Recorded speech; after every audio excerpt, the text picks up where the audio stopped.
안녕하세요. 다원세무회계입니다. 오늘은 상표권과 무형자산 거래, 그리고 로열티 과세 리스크에 대해 이야기하겠습니다.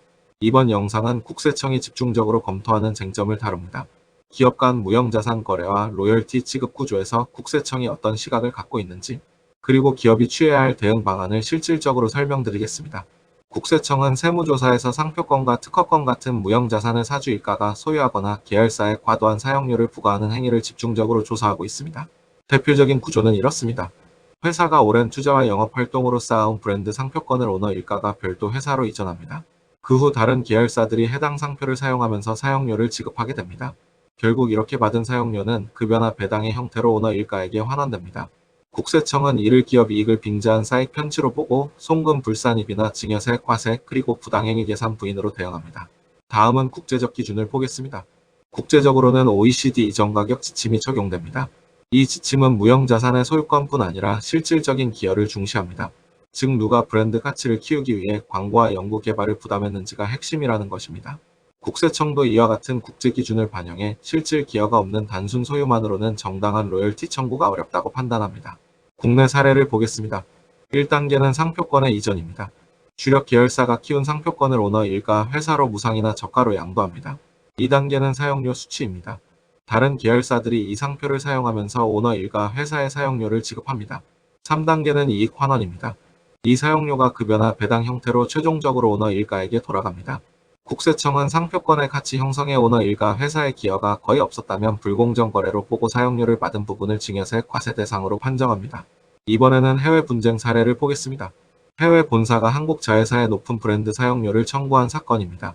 해외 본사는 글로벌 브랜드 소유권을 근거로 매출의 5%를 로열티로 요구했습니다. 그러나 한국 자회사는 자체적으로 막대한 광고와 마케팅을 부담해 브랜드 가치를 키워왔습니다. 그 규모는 매출의 4%에 해당했습니다. 한국 세무당국은 정상가격 범위를 매출의 1%에서 2%로 판단했고 초과 부분에 대해 송금 불산입과 과세 조정을 했습니다. 또한 증빙자료 미비로 인한 가산세도 추가로 부과했습니다.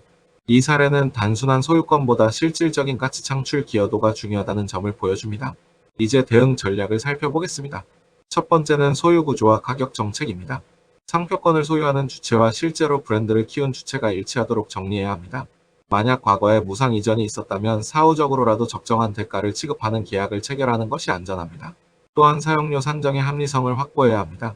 단순히 매출의 몇 %로 정하는 것이 아니라 실제 들어간 비용과 유사 거래 사례를 종합적으로 비교해 객관적 근거를 마련해야 합니다. 두 번째 대응 전략은 사전 합의 제도 활용입니다. 국제적으로는 APA 제도를 통해 사전에 이전 가격을 합의할 수 있습니다. 이 제도를 활용하면 불확실성을 줄이고 세무 리스크를 사전에 차단할 수 있습니다. 특히 다국적 기업의 경우 국세청과 미리 협의해 로열티율을 확정하는 방식이 효과적입니다.